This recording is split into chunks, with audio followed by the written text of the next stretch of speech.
श्री रामचंद्र चरणौ शरणं प्रपद्ये। श्री राम एवं श्री कृष्ण चरणारविंद अनुरागी मेरे प्रिय भाइयों बहनों प्यारे बंधुओं, विधि का विधान भोगना ही पड़ेगा। प्रिय श्रोताओं, अब ये हम पर है, हम चाहे इसको कराह कर भोगें या इसे सराह कर भोगें। देखिए, होता वही है और होगा वही जो भाग्य चक्र का निर्माण करने वाले नित्य निर्भ्रांत सदा सावधान परम न्यायशील दया सागर प्रभु ने रच रखा है। तुम अपने किसी भी बल से ना उसे बदल सकते हो और ना उससे बच सकते हो। तुम कितना भी रोओगे, चिल्लाओगे, झल्लाओगे, कोसोगे, बकोगे, झकोगे, होगा कुछ नहीं। तुम्हारे लिए जो विधान बन चुका है ना, उसे तुमको भोगना ही पड़ेगा। अब कराह कर भोगो या सराह कर, यह आप पर निर्भर करता है, लेकिन भोगना तो पड़ेगा ही। प्रभु नित्य मंगलमय है, उनका कोई भी विधान अमंगल रूप तो हो ही नहीं सकता, मंगल से रहित भी नहीं हो सकता।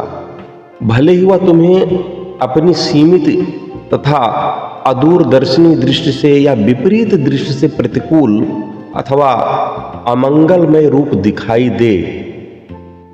प्रतिकूल या अमंगल रूप दिखने पर भी उसे भोगना तो पड़ेगा ही, पर उसमें तुम्हें दुख होगा, पीड़ा होगी और बड़ी मनोवेदना होगी।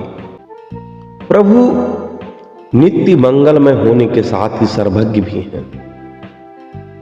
तुम्हारा वास्तविक हित किस बात में है, तुम्हारी यथार्थ क्या आवश्यकता है, इसको प्रत्यक्ष जानते हैं, सर्वशक्तिमान है।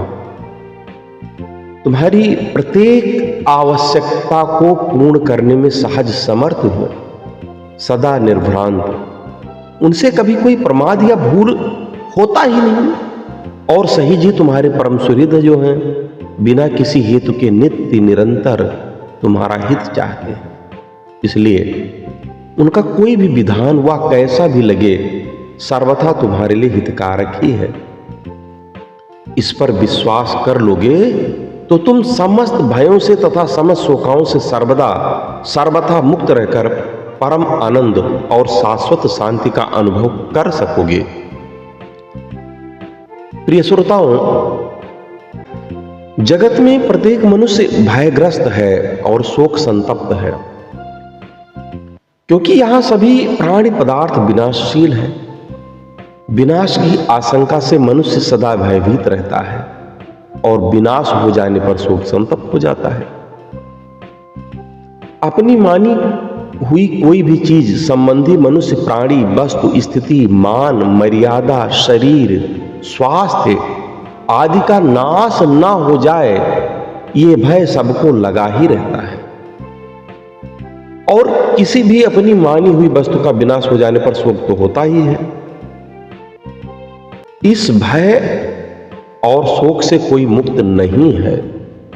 यदि तुम मंगल में प्रभु के मंगल विधान में विश्वास कर लोगे तो इस भय और शोक से सर्वथा मुक्त हो जाओगे, क्योंकि फिर तुम्हारी ना तो कोई किसी वस्तु विशेष में ममता रह जाएगी और ना तुम्हें वस्तु विनाश में किसी प्रकार के अमंगल की आशंका ही रहेगी। अब सदा स्मरण करने वाली बात और सावधानी पूर्वक मनन करने वाली बात तो यह है कि हम जिन दो वस्तुओं से त्रस्त होते हैं, उस वस्तु में विनाश होने से पूर्व विनाश का भय और वस्तु के विनाश होने के बाद विनाश हो जाने का शोक। प्रभु पर विश्वास करने वाले के लिए भय और शोक दोनों ही मर जाते हैं और तभी हमें जीवन का परम आनंद प्राप्त होता है। तुम्हें फल रूप में जो कुछ प्राप्त होता है सब मंगलमय है, प्रभु के मंगलमय विधान से ही प्राप्त है।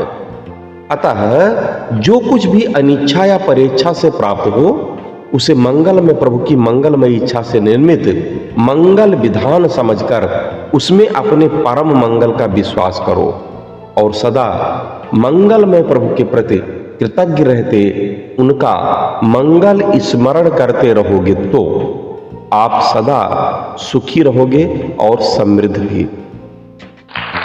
जय सिया राम।